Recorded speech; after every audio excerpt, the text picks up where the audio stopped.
Welcome to சிவிக்குட்டி channel. இன்னைக்கு எல்லாருக்கும் பிடிச்ச மாங்காய் பச்சடி தான் செய்ய போகிறேன். இந்த சேனலை இப்போ தான் முதன்முறையாக பார்க்குறீங்கன்னா லைக் பண்ணுங்கள், ஷேர் பண்ணுங்கள், கமெண்ட் பண்ணுங்கள், முக்கியமாக சப்ஸ்கிரைப் பண்ணுங்கள். வாங்க வீடியோக்குள்ளே போகலாம்.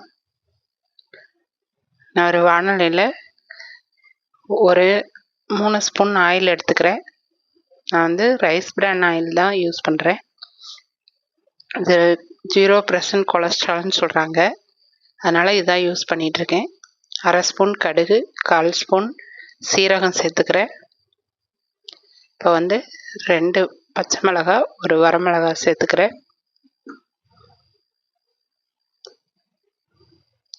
அது கூட ஒரு சிட்டிகை மஞ்சத்தூள் சேர்த்துக்கிறேன்.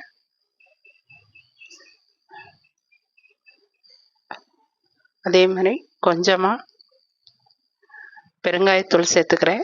இப்போ நான் ஒரு 2 பெரிய சைஸ் மாங்காயை வெட்டி எடுத்து வச்சுருக்கேன். அந்த மாங்காயை சேர்த்துக்கிறேன்.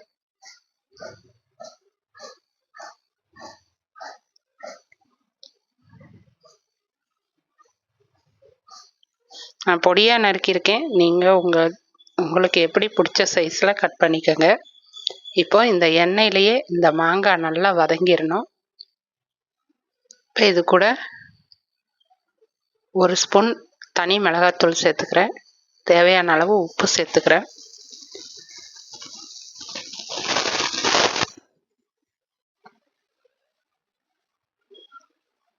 இந்த மாங்காய் பச்சடிக்கு வந்து தனி மிளகாத்தூள் தான் சேர்த்தணும். குழம்பு மிளகாய் பொடியெல்லாம் சேர்த்துனா டேஸ்ட்டு நல்லா இருக்காது. இப்போ நல்லா வதக்கிக்கலாம்.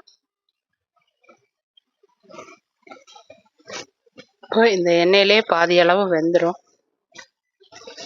இதுக்கப்புறமா நம்ம தேவையான அளவு தண்ணி சேர்த்துக்கலாம். இது ரொம்பவும் தண்ணியாக இருக்கக்கூடாது, ரொம்பவும் கெட்டியாகிடக்கூடாது. அதனால் தண்ணி வந்து வெந்து கொஞ்சம் கிரேவி ஆகிற அளவுக்கு பார்த்து சேர்த்துக்கோங்க. இப்போ கலந்து விட்டு மூடி போட்டு மூடி வச்சுக்கலாம். இப்போ வந்து ஒரு 5 நிமிஷம் 10 நிமிஷம் வெந்ததுக்கப்புறமா திறந்து பார்த்தாச்சு. இப்போ வந்து ஒரு 3/4 பதம் வெந்திருக்கு. இப்போ இது கூட பொடிச்சு வச்ச வெல்லம் சேர்த்துக்கிறேன். நீங்கள் நாட்டு சர்க்கரை சேர்த்துக்கலாம். நிறைய பேர் ஜீனி சேர்த்துறாங்க, அது வந்து உடம்புக்கு நல்லதில்லை.